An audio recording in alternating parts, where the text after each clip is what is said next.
Kendaraan adalah salah satu hal yang paling penting dalam kehidupan manusia. Selain untuk memudahkan manusia dalam berpindah tempat, kendaraan juga mampu memindahkan barang dari satu tempat ke tempat yang lainnya. Peran penting dari kendaraan inilah yang membuat masifnya inovasi dalam industri otomotif. Salah satu inovasi yang paling berpengaruh terhadap suatu kendaraan adalah inovasi pada teknologi materialnya. Berikut ini perkembangan teknologi material yang dipakai pada kendaraan sampai saat ini yang sudah Raka rangkum untuk kalian dalam Raka Info.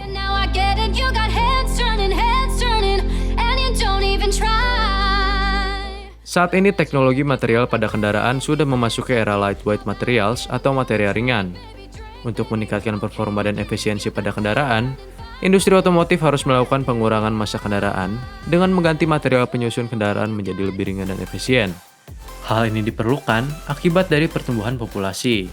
Namun, sebelum kami membahas lebih lanjut tentang lightweight materials atau material ringan dan hubungannya dengan pertambahan populasi, kami akan hadirkan lika-liku perjalanan penggunaan material pada kendaraan yang sudah Raka rangkum untuk kalian.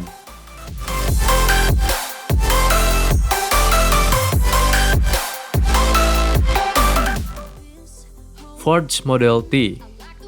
Pada tahun 1909, bodi mobil touring Ford's Model T sempat menggunakan aluminium, meskipun pada akhirnya menggunakan baja dari tahun 1918 sampai tahun 1970-an, karena terkendala biaya pembuatan.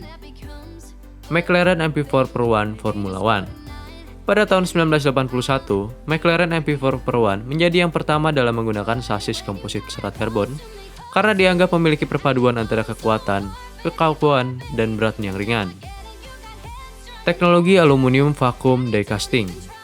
Pengembangan teknologi aluminium vacuum die casting dalam teknologi pengelasan serta penggabungan pada tahun 1990 sampai 1999 dapat menghasilkan produksi mobil-mobil berbahan aluminium seperti Audi A8 atau A2, Acura NSX, dan Jaguar XJ.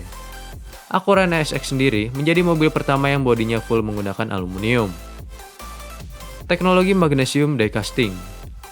Pada tahun 1966, General Motors memperkenalkan teknologi magnesium die casting terbesar di dunia untuk pembuatan van GMC Savana dan Chevy Express.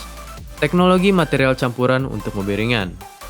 Pada tahun 2012, Departemen Energi US membiayai Magna dan Ford untuk mendesain, mengembangkan, dan memvalidasi teknologi material campuran untuk mobil ringan dengan hasil pengurangan massa mobil sebanyak 23,5% pada Ford Focus tahun 2013 dan berhasil lolos dalam uji tabrakan. Mobil hasil 3D printing pertama. Pada tahun 2014, Laboratorium Nasional Oak Ridge dengan bantuan dari Departemen Energi US menggunakan teknologi komposit maju untuk membuat Strati, yaitu mobil pertama yang dicetak oleh 3D printer. Itulah beberapa perkembangan penggunaan material pada kendaraan dari masa ke masa. Banyaknya terobosan dalam perkembangan material tersebut menunjukkan pentingnya material pada suatu kendaraan. Namun, mengapa industri otomotif saat ini bergerak ke era material ringan, dan apa hubungannya dengan pertambahan populasi?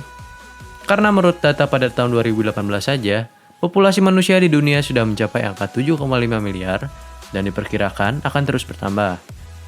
Saat populasi manusia semakin bertambah, kebutuhan akan transportasi juga akan meningkat, sehingga produksi kendaraan pun akan semakin meningkat.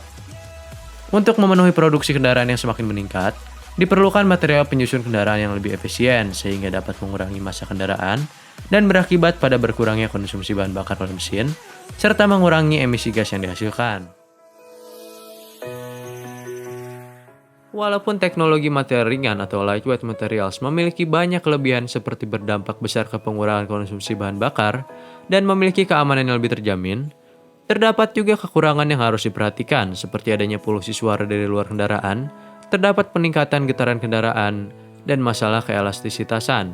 Namun, dengan teknologi yang terus maju di bidang otomotif, kekurangan itu akan semakin tertutup ke depannya setelah ditemukannya berbagai inovasi oleh rekayasawan dan ilmuwan.